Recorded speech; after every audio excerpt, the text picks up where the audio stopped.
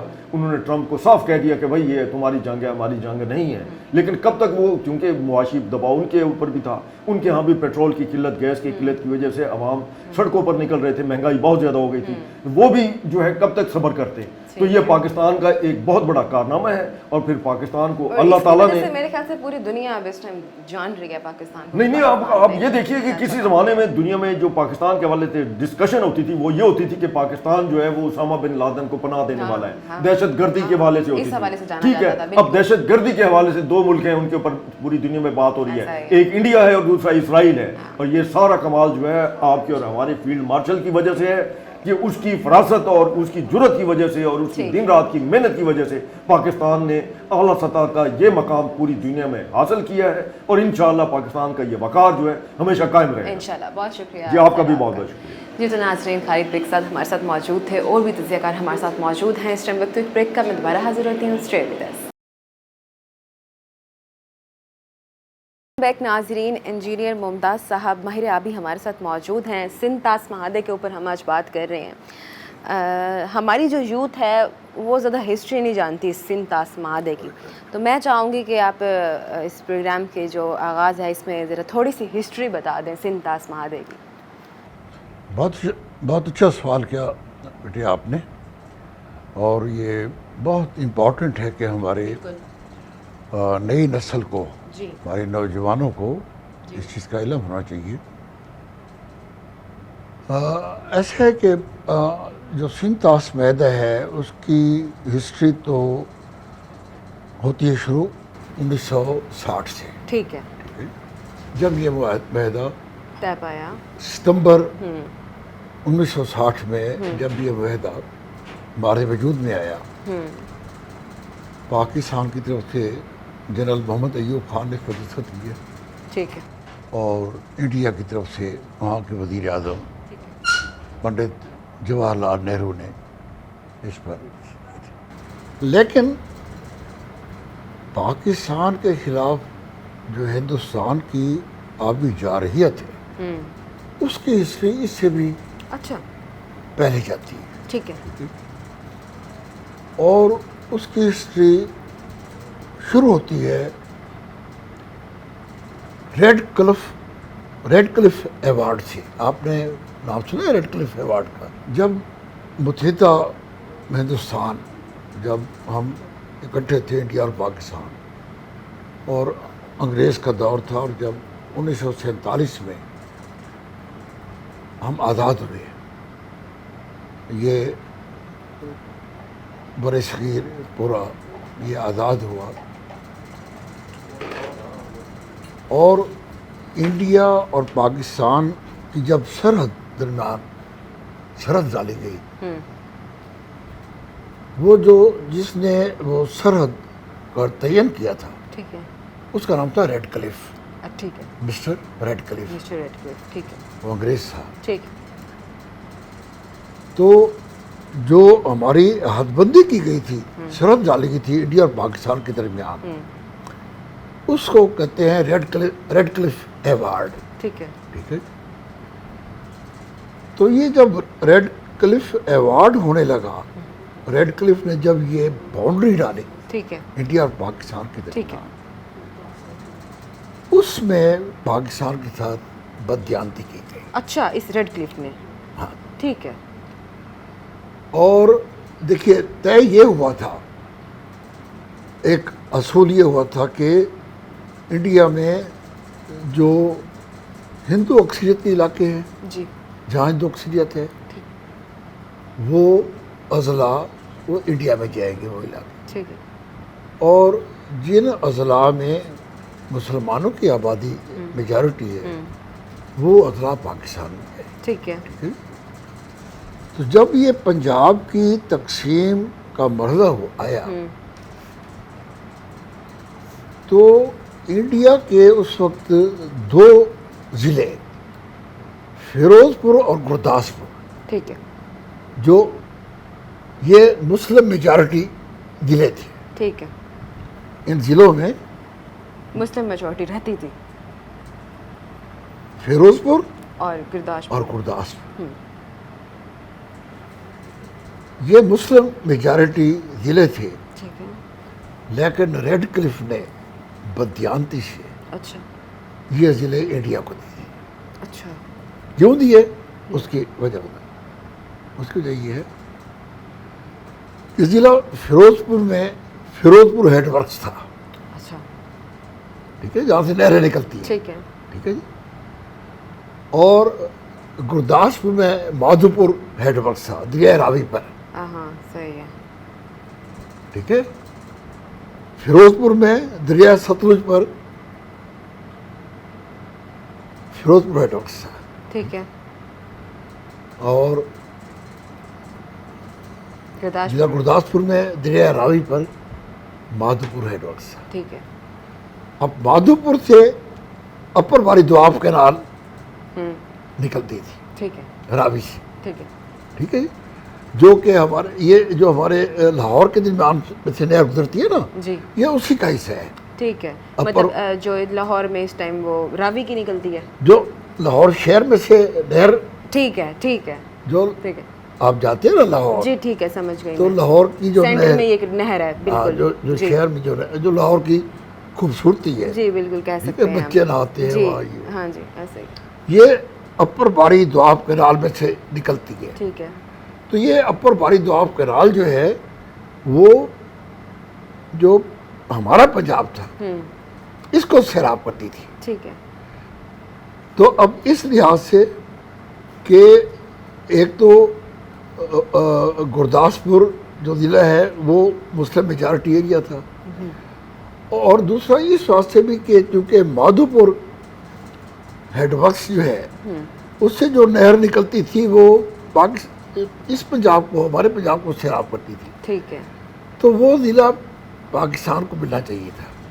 جو کہ بددیانتی سے وہ ہندوستانیوں کو ملے. اسی طرح ضلع جو فیروز پور ہے اس میں تھا فیروز پور ہیڈ ورکس. فیروز پور ہیڈ ورکس میں سے 3 نہریں نکلتی تھی، اچھا ٹھیک ہے، جن میں سے 2 نہریں پاکستان کو سیراب کرتی تھی، ٹھیک ہے، دیپال پور کینال ٹھیک ہے، اور ایسٹرن کینال. ٹھیک ہے، ٹھیک ہے؟ دیپالپور اور ایسٹرن. ٹھیک ہے، تو یہ نہریں جو ہیں یہ اس ہمارے پنجاب کو، تو وہ فیروز پور ہیڈ ورکس بھی ہمارے حصے میں آنا چاہیے تھا. بالکل، لیکن پاکستان کی زراعت کو تباہ کرنے کے لیے اور انڈیا کو وہ پانی جو کہ ہمارا پانی تھا، وہ نہریں جو کہ ہمیں سیراب کرتی تھی ہمارے کسانوں کو، ریڈ کلف نے بددیانتی سے نہروں کے ساتھ مل کر، انڈیا کے ساتھ مل کر، سنا گیا ہے کہ تب اس نے 2 کروڑ روپیہ لیا تھا اس بددیانتی کا اس ٹائم پر 1947 میں. بالکل، ہاں جی، جب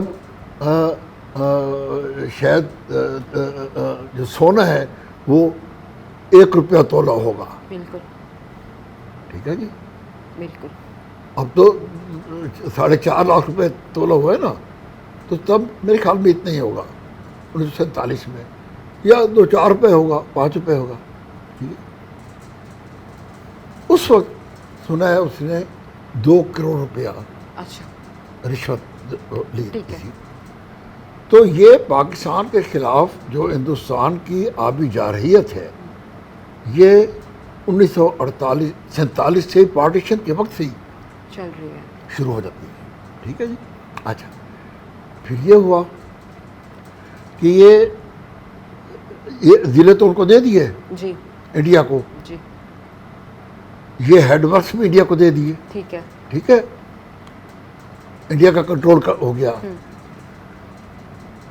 اب ہوا یہ کہ ان ہیڈ ورک سے جو نہریں نکلتی تھیں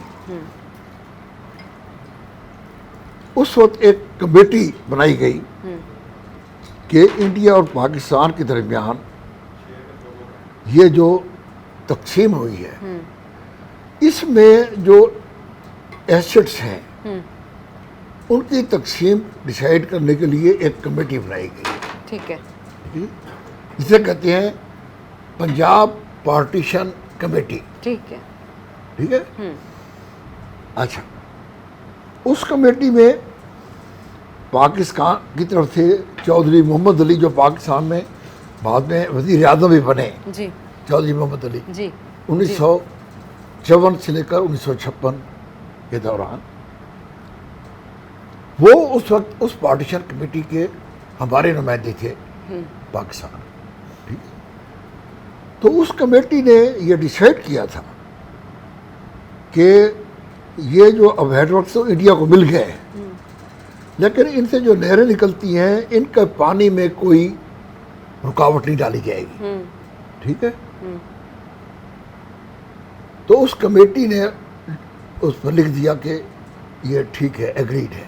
ٹھیک. یعنی چلو ہیڈ ورکس انڈیا میں رہیں گے, لیکن جو ہے ان ہیڈ ورکس کو آپریٹ جو کرے گا انڈیا, وہ ہماری جو نہریں وہاں سے نکلتی ہیں ان کو, ان کے شیئر کو ڈسٹرب نہیں کیا جائے گا, ان کو پورا پانی دیا جائے گا. ٹھیک ہے.